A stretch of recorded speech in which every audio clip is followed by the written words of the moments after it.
Happy New Year, fairy finders and fairy seekers.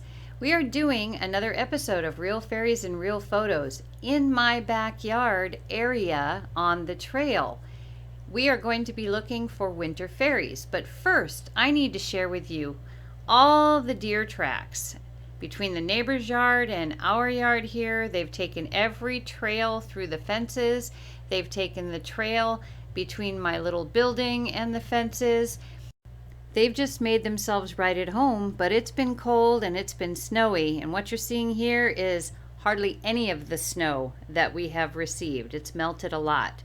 So, before we get started, grab that magic wand and zap that like button.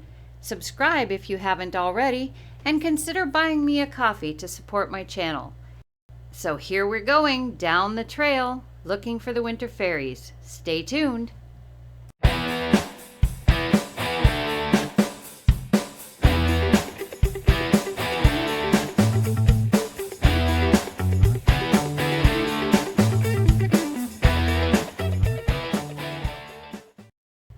Winter Fairy number 1.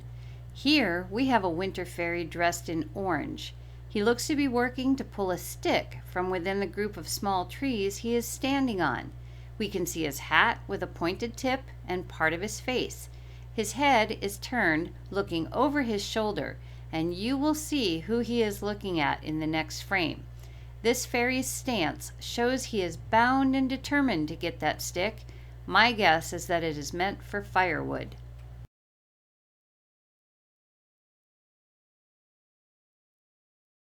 Winter Fairy number 2. This fairy looks a bit creepy in this photo, but I do believe a scarf covers the lower portion of the face, leaving only the eyes to be seen, which caught a glow from the camera. There is no mistaking the silky looking hair in a kind of acorn lid style. This fairy, like the fairy in the first frame who is looking at this fairy, is wearing orange, as can be seen from the arm. This arm is the only part of this fairy's body that can be seen.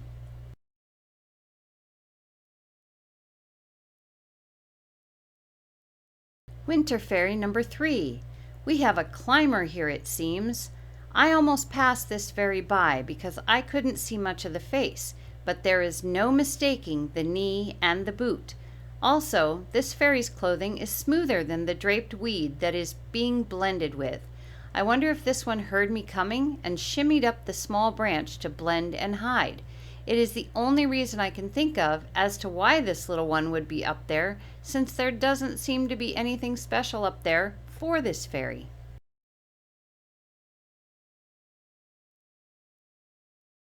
Winter Fairy number 4. Being a distance away and being quite small, this fairy is a little difficult to see. It looks to have laid down on its belly in the snow.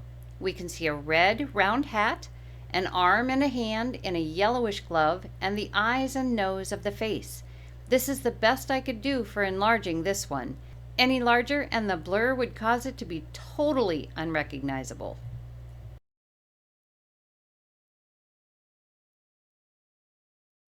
Winter Fairy number 5 and 6.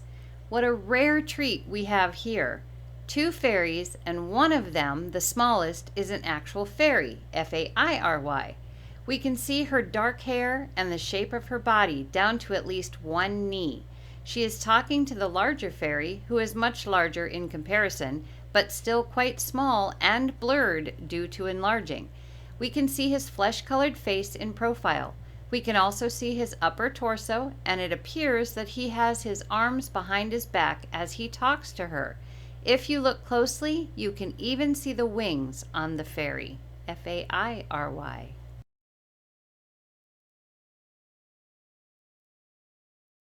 Winter Fairy number 7. What a unique little fairy this one is. I have to admit that he's the first fairy I have encountered with spiky hair. His face is tinged a bit green, and we can easily see his eyes, nose, and mouth. He is looking up toward the sky, and his mouth is in an O shape. We are able to see one little hand and his body, but can't be sure where his legs and feet are.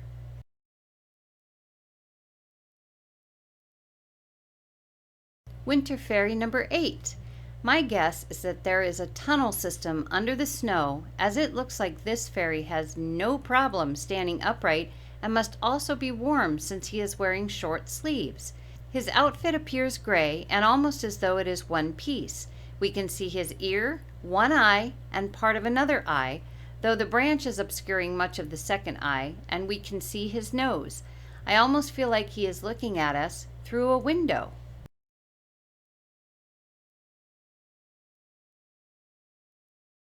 Winter Fairies number 9 and 10. We have two fairies balancing up on the limb of this bush. The older of the two is hugging up to the younger fairy. We can see the older fairy's pinkish hat, her face, and her arm, which is bent with the hand sitting on the younger fairy's shoulder. The younger fairy is wearing a hat and has quite a pale face. We can see the eyes of both fairies as they both look straight at us.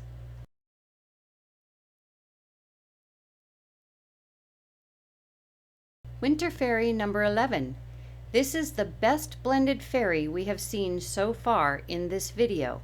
Even after I found him originally, I had to look over and over again to find him for this frame as he is blended so well. We can see his hat, and he looks to have quite thick hair, which seems close to covering his eyes. The only part of his face we can see is his nose. We also see one arm and one hand pushing out toward us.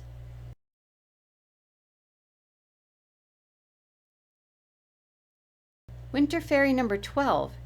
It just isn't possible anymore to think that a leaf is just a leaf. It is always necessary for me to look closer if something catches my eye. This one did. Looking closer, I discovered a very clear face in profile. The part above his face is either a hat or it is part of his head. We can also see a bit of his body between the two small sticks.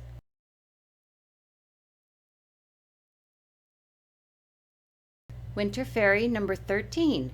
This little fairy is either climbing over the branch of this bush or crawling out of it.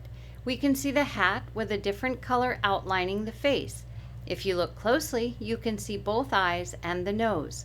What is the clearest is the arm and hand, which seems to be in a position that suggests crawling up, out, or over.